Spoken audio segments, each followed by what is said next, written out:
Titus Edzoa a révélé des choses choquantes après BA.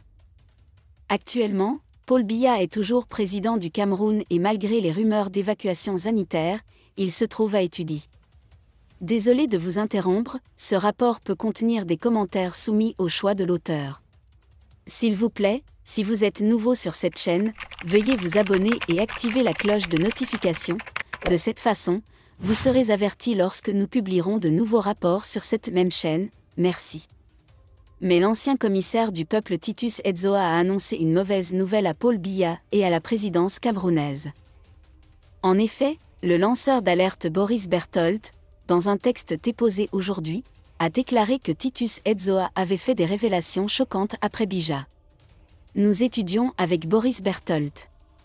Pendant qu'ils me craignent, Titus Edzoa révèle le côté obscur de Biya. Biya a été au pouvoir pendant plus de 40 ans, et sa longévité est entièrement liée aux affaires grâce à la ruse et, surtout, à la terreur inspirée par l'un des livres préférés du dictateur africain, Le Prince politique de Machiavel. Titus Edzoa, qui travaille avec Paul Biya depuis de nombreuses années et est même un ami, a révélé cette semaine l'âme de sa politique dans une interview accordée à Jeune Afrique.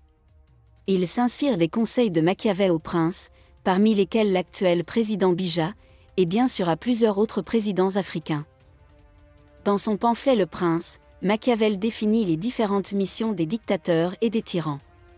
Dès le début, la dictature était conçue comme un simple « remède de cheval » pour se débarrasser des maladies dans un contexte de chaos évident.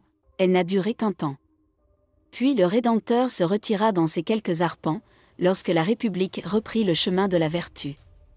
La tyrannie, en revanche, est simplement l'abus, la violence et l'utilisation continue du pouvoir dans le seul but de satisfaire un ego gonflé par la faiblesse humaine, comme dominer les autres.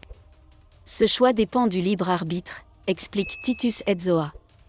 Malheureusement, Paul Biya et de nombreux dirigeants africains ont choisi la deuxième option, qui est la tyrannie qui permet tous les excès. Leur slogan est le même, Odrint d'homme me tuant et il me déteste, qu'est-ce que ça veut dire? Alors qu'ils me craignent. Les conséquences pour leur peuple ont été dévastatrices, a ajouté l'ancien secrétaire général de la présidence de la République. Merci d'être resté avec nous jusqu'à ce point, comme toujours pour promouvoir la liberté d'expression.